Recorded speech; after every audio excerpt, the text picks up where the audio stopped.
It is the dead of night. In the middle of the ocean, there isn't much noise other than the waves that slosh and splash against the hull of a ship. And on that ship, caked in the darkness, sits a lone man pondering to himself. As he stares out to the sea, Thomas Reed is an old man. He wears a coat ordained with gold and has incredibly long dreadlocked hair. Reed sits there, sort of mumbling to himself for a while, soaking in the view before he looks out to the ocean just one last time and lets out a sigh. Reed picks himself up off the edge of the ship and turns back to his quarters to wake up his partner, Benjamin Vane, and have a long overdue conversation.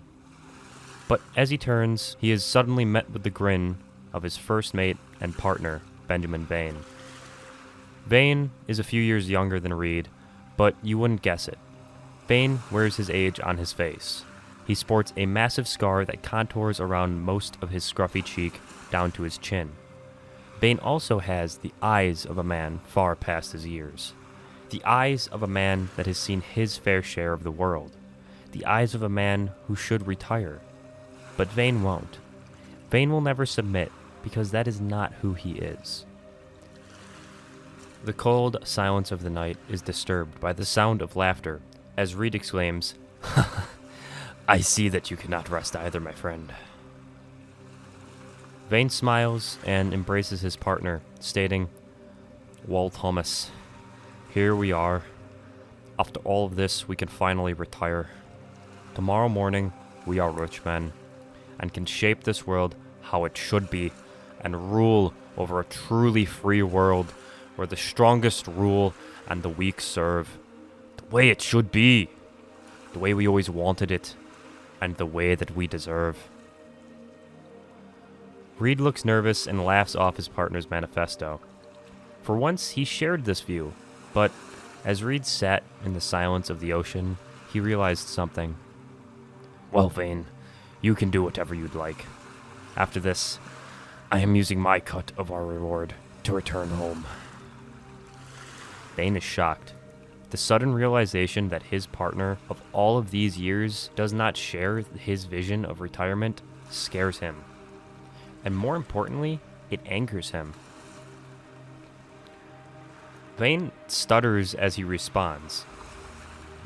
But, Captain, you are the king of the seas. You are the strongest, most feared, and most ruthless of all. We need you to help carve out our paradise. I need you. I don't think I can manage without you." Vane quickly realizes his weakness and steadies himself once again, fighting back the shock and doubt, clenching his fists and holding tight to the anger that has always driven him. Reed approaches his partner as he takes off his hat.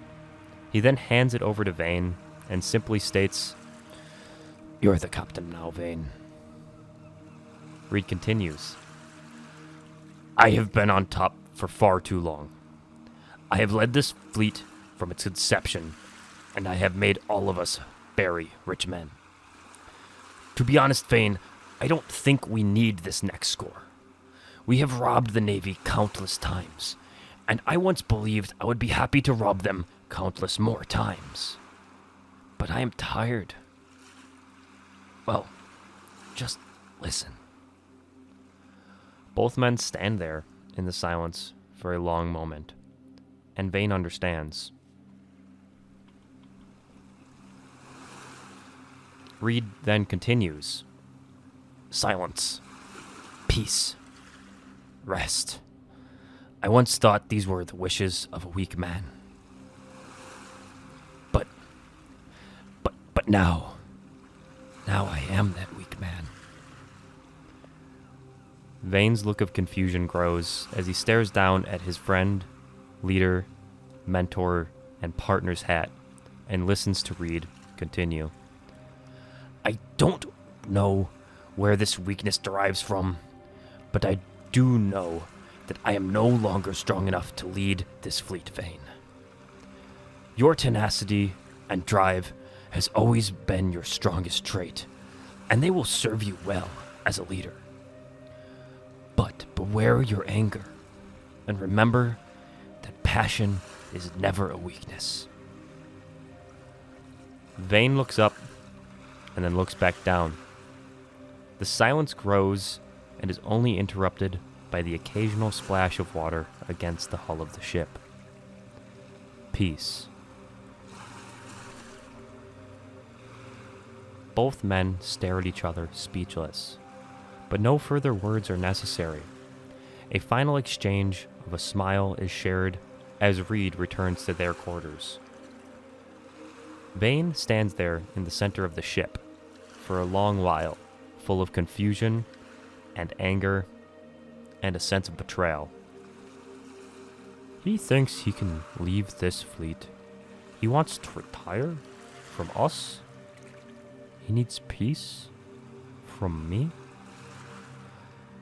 Vane stands there in the darkness, but the crashes grow louder and louder, and his anger grows larger and larger. Then suddenly there is a truly loud crash. Vane is now at the helm of his ship as cannons fire.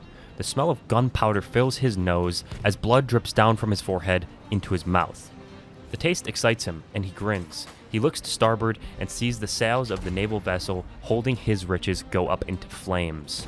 The thrill of the fight fills his rage, and he has a moment of clarity.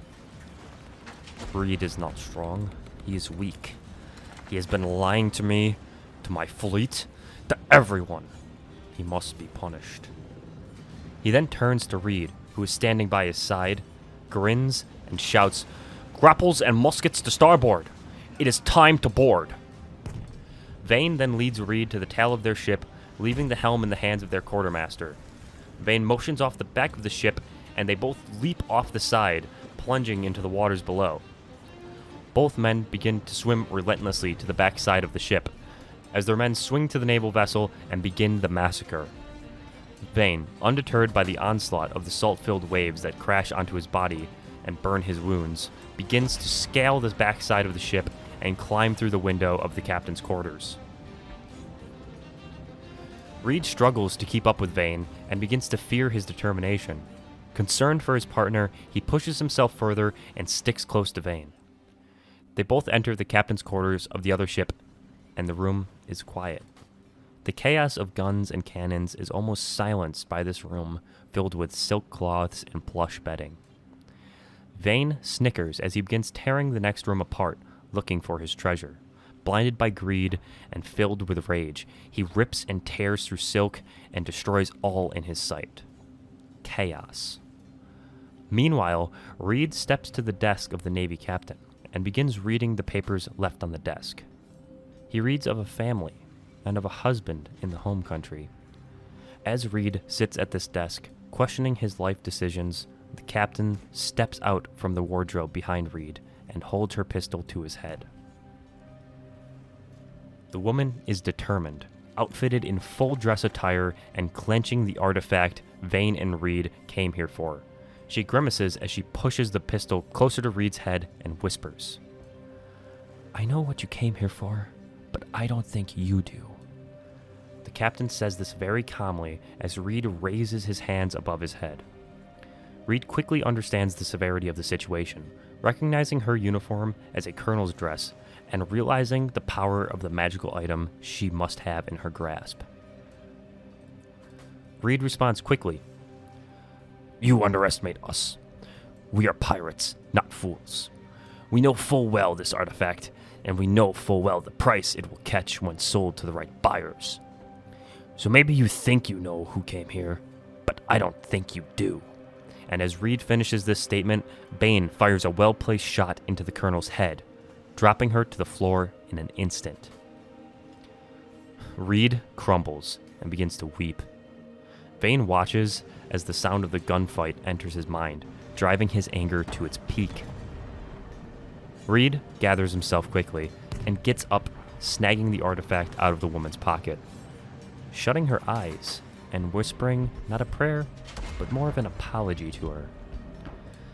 Reed silently steps past Vane and stands at the window, staring down at the sea. Drowning out his surroundings, he forgets about the colonel. He forgets about the gunfight, his fleet, and even Vane. In that moment, peace. Then a gunshot rings out of the room as Reed turns to his partner, holding a pistol to his head with smoke slowly rising from the barrel. Reed stands there for just 1 second with a hole perfectly placed in the center of his head as blood begins to fall. A look of shock fills his face as he plummets into the waters below. But as he hits the cold embrace of the ocean, he begins to experience his final moments. And in these moments, he did not feel regret, or fear, or confusion.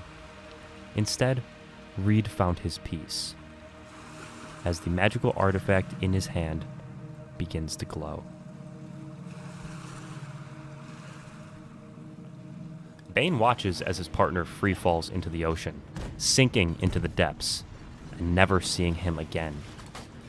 Years of life shared together flashes through his vision as his closest comrade falls farther and farther out of his reach, sinking into the depths. Vane's head never stops pounding with the sound of a firefight.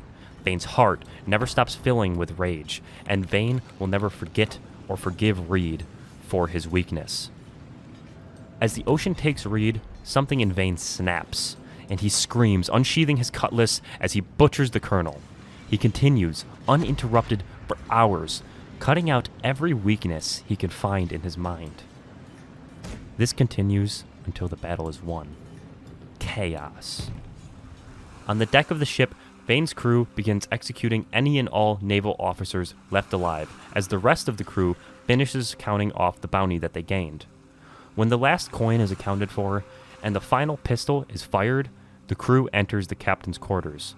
These men are expecting to see the smiling faces of their captains, but are instead met with a truly terrific scene of blood-splattered walls, furniture, and windows, and multiple puddles of what used to be the naval colonel. Vane stays motionless as his men surround him, sitting in the center of the room, covered head to toe in a red paste, sharpening his sword, his head filled with chaos.